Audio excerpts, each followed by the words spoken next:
How do fractional CMOs hit the ground running? Hi, I'm Dean Way. Welcome to Fractional CMOs and the 90-Day Win. There's a lot of variety in how they kick off a new client engagement. In fact, there's so much variety, it's valuable to just listen to what they look for, what problems they typically see, and what they try to achieve in the first 90 days. So, hi, Sheila.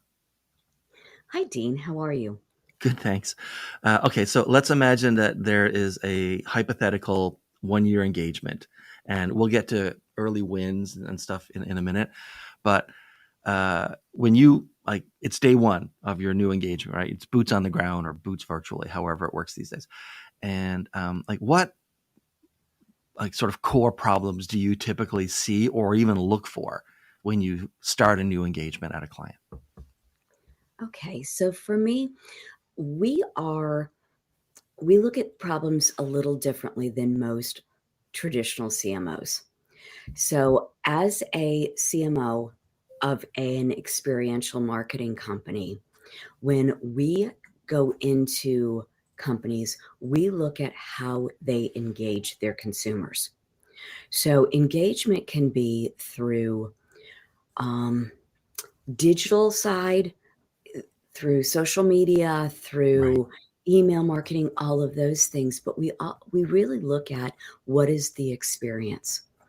So when I am rallying my team together to deliver for a client, it is what is your clear-cut message to your consumer? How are you engaging them? And how are you changing buying habits? So for us, it is clear messaging, figuring out what that plan is, and if we are able to jumpstart and pull the people in that are the low-hanging fruit. If we can get you sales right away, we can get you visibility, and we can start getting your brand recognized. Okay. So that's phase one. Okay. I actually I forgot to mention, please tell the audience who you are because you're amazing. So tell the audience who you are. I'm Sheila Rondeau. I'm the founder of MogXP. MogXP actually stands for Marketing Operations Group Experiential. So we have an entirely different twist on how marketing is done because, again, it is about creating and inventing customized experiential marketing programs.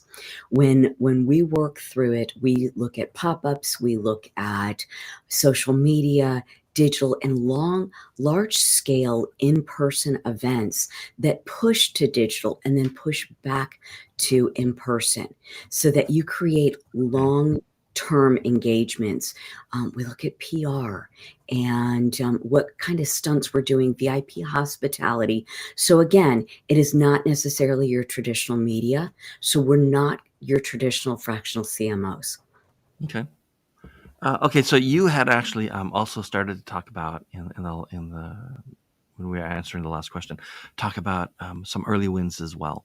So let's veer into that. Like what early wins, or I don't like the phrase low hanging fruit, but like what early wins do you like to see you can sort of put on the board? Because a lot of stuff that a lot of fractional CMOs, their engagement, and it kind of has to be this way, is there's longer term strategy type stuff, but that's all below the waterline. It's not like, okay, what's Sheila doing right now? She's been here for a month. She's like talking to people. I've seen her talking, right? And then all of a sudden you pop out like, bang, here's your strategy. Here's the thing. Here's what we're going to be doing, all that kind of stuff. But in the meantime, what sort of like early wins do you try to look for a client? We talked about sort of bringing them, getting closer to them. First thing I look at, what organizations do they belong to? They're at those organizations for a reason. How do we get people at those organizations start talking to grow your brand? What kind of PR stunts? So I immediately look at what can we do as far as media. So do we get you on podcasts? Do we get you on interviews with radio stations, TV? And again, I don't necessarily do a ton of true PR in that sense, but doing things to give you something to talk about and reasons to send out press releases and to get you on a radio station or get an article written about you in a trade magazine or even a local business journal is a huge, great step, because all of those things help you build credibility. And that's the first thing your brand needs. You need to be recognized as an expert in your field. You need to have a clear message, and people need to understand how you solve a problem for them. And all of those tactics allow you to do those. Those are quick, easy wins, and Right. usually they're not costly. Who do you who do you normally sort of put in front of the company? Is it the It, CEO? Is it like the senior technical person? Do you just look for someone who would like kind of be better it at really that? it depends. And it depends, one, what type of media it is, Hmm. and second, what type of brand it is. So at a beer company, you want the brewmaster. Yeah. You don't want marketing folks, you don't want the CEO, you want a brewmaster because everybody thinks they're the cool one. If you are looking at a tech company, you want one of the lead technicians who can also speak the speak, people speak and not tech speak. Yeah. And then when you are looking at consumer brands, you want somebody who brings credibility and fun to it. So somebody who's really engaging, who's kind of quirky, and who can weave the story. Then what do what do clients normally not see or understand about the process when you get started? Then I spent a lot of time at a company called Best Damn Webinar Company, right? And it would market and produce and even script out and operate webinars for corporate clients. Mhm. And the sort of people clients often, I'm sure you found this, right? They have assumptions, Mhm. and you may have to sort of disabuse them of these assumptions and beliefs so that the audience has a better experience, right? So the first thing you have to let them know is that people don't know their brand, Yeah. especially if they're at the size that they're using a fractional CMO. They typically have a brand that people don't recognize readily. And so people do business with people they know, like, and trust. Hmm. So you need to look at who in your network, who within your company has a following or gives you credibility that people will want to connect with. So it's not usually a salesperson. It Right. is usually the operational folks, the tech folks, the brand folks who know the product, and not necessarily sales folks. So the sooner you stop talking about you and start solving problems for them, the sooner you start signing deals. And when you start doing that, it is an introduction from a salesperson that turns into a conversation with the client. There is nothing worse than being given an opportunity to pitch, and you spend the entire time pitching your company instead of Yeah. introducing your company and instead talking about how you solve problems. Yeah. No, I get it. In my business, of course, I'm not a fractional CMO, so I'm a copywriter. I specialize at the very top of the funnel, right? Like the very first thing a prospect will ever see, and I'll walk clients because they'll bring you in and say, like, "Here's a list of things we want to say. Please figure out the best way to say them." And so, like, that is not going to get you anything. I'll get paid, but you're not going to get much out of that. I say you're moving on a spectrum from talking at people to talking to people to talking with people, which is normally sales, right? I said all of your stuff right now, you're just talking at people. You're trying to get them to sit still while you talk about yourself. And so it's a lot easier to get people to pay attention if you just tell them their story with you in it. You know, Absolutely. talk to people, not at people. And then let sales finish up by talking with people. Yeah, the sooner you give them things of value, the Yeah. sooner they trust you. And if you can stop talking about yourself long enough to give them solutions, it's the same thing when you're creating content. Don't create content to say, hey, look at me. Instead, you give them things of value that they can use and tips, and then offer them solutions. And in doing that, you can offer your services, but instead give them things that allow them to help on their path first. It helps that connection, and it makes you authentic to them. Okay, so if, let's say I'm watching this video, right, and I'm a CEO, right, and what do I do to get the maximum value out of hiring a fractional CMO? You hire a CMO when you've done the work ahead of time. So be prepared to tell me who you are, how Right. you want to talk about yourself, what value you bring, who are your core customers, how did you find them, and why did they pick you? Right. If you can tell me those things, I can help you figure out what your best value is and who you solve problems for. Right. Once we do that, we can span the net further.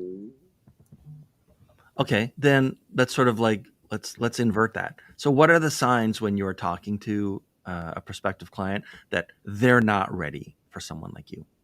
They don't have a brand guideline. Yeah, you If mean they like a don't know, document or just in their head? yes, they need to have a brand guideline. Yeah. If they don't know what their fonts are, what their colors are, um, what their tagline is, and if they haven't made a clear message to their team in who they are and what they do. Mm-hmm. And that should be from them all the way down to the receptionist. One clear message. And if that's not there, they really shouldn't be hiring you. That's one of the easiest things they can do. Yeah. Now, if they need to hire someone like you to help them get that clear message, and we may tweak that message, but it's about making sure that the leadership has shared the vision across the board so that everybody's moving in the same direction. Because as a fractional CMO, you walk in, you sit in on meetings, you weigh in, you talk to people and get direction on where they're going, what they're doing, and what they're thinking, and how they're packaging things, all of those things.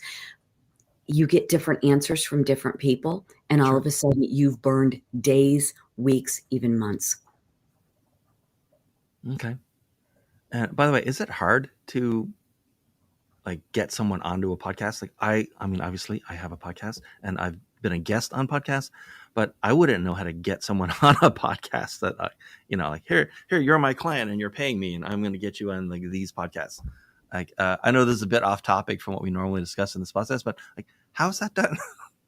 There are a dozen ways of doing it. There are a Cool. lot of organizations that are specifically looking for people who want to be on podcasts. Okay. There are organizations that host hundreds and hundreds of podcasts, and you can literally go through their website and look at all the different podcasts that they host and literally send messages to them and Hmm. saying, "I'd like to offer such and such as a guest on your podcast." Oh, so it's not even like a paid thing. No, Hmm. no. On behalf of the audience, can you tell us one? Yeah, C-Suite Network. C-Suite Network has over 400 media outlets. You go to C-Suite Network, there is 325, I think, podcasts. And when you go Wow. in there, you can go in and look at all the different podcasts. They have the email addresses for all of the podcasters, and you send them emails asking them if they're looking for a guest. And then some number of like months later, they get back to you. Oh, no, no, no. A lot of them will have you on within weeks. Wow. Okay. I would have It's assumed they get a lot of inbound email and they have to like, go through a bunch. there's some of both. There are some Yeah. folks that you don't get on for 4 or 5 months, and others you can get on next week. Hmm. No, All right it's then. not a hard thing to do. I did And not know that at all. yeah, also, there are a lot of podcasters that use podcasting as a way to pitch the people who are on their show with their Right. services because it's a great way to have a one-on-one interaction. Hmm. So the best way to do that is to offer yourself because they want to talk to you anyway. Okay. There you go. Okay. So I have one last question, I think, for us Okay. today. Another hypothetical. So you've already been engaged. You're at some point, working through your 1 year engagement with this client, right? In this hypothetical situation we like to set up here.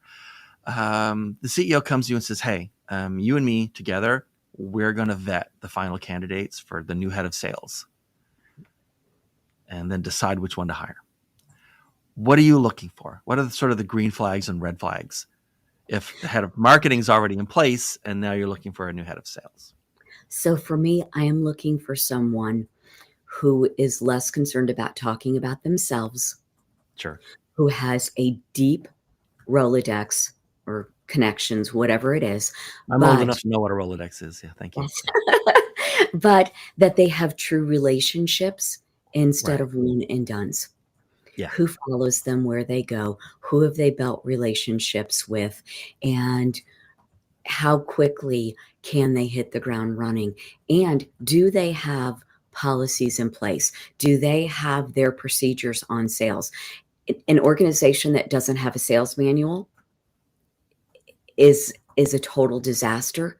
And if as a sales Right. manager you are walking in and you haven't had a sales manual in the past or a training guide that you have used, even if you're going to look at the one we have and use yours and merge them, I want to Mm-hmm. know that you have one, because it says that you have policies, you hold Right. people to standards, you have expectations on what they deliver. Because as a sales manager, it's not just you selling, but it is having a team selling and understanding how you're going to train them, how you are going to follow up and make sure they're doing it. Um, as a business owner, myself, and working with all of my other clients, I look at how much they have spent over the years on salespeople who can't deliver, who talk Right. a great game, but how do you deliver? And I want to know that you have a plan. Okay. Yeah. Okay. Thank you so much for being here, Sheila. I need to point out something about your domain name. As someone who's been on the internet side of marketing for quite a long time now, I know how rare it is to get a 5-letter .com. You either registered that a long time ago, or you got very lucky in being able to scoop it up when it expired, or you bought it from someone. But a 5-letter .com is that's like a unicorn these days. So good job on that. So is that how people should get in touch with you? Also, Yes. who should get in touch with you? So for us, we work with a lot of other agencies. Okay. So they tend to handle the large traditional marketing pieces, Right. and we work well with them. We also work with a lot of brands. Mm-hmm. And as far as fractional CMOs, CEOs, CFOs, and COOs tend to bring us in. And we also have some CMOs who are looking to expand their offerings and just are overloaded and need someone to kind of rethink and handle projects that they don't have time to take on while they're running the ship. All right. That sounds great. Thank you, Sheila. If you're watching this, by the way, not you, Sheila, obviously, but if you're watching this, this is episode, I think, 16. So take a look around. There's probably something else that you'd be really interested in watching right now. And Sheila, you stick around for a second so we can talk later and follow up with folks to make sure that they're getting anything and they know how to contact you and that kind of stuff. And otherwise, thanks very much for being here. And it was great talking to you. And bye, everyone. See you next time.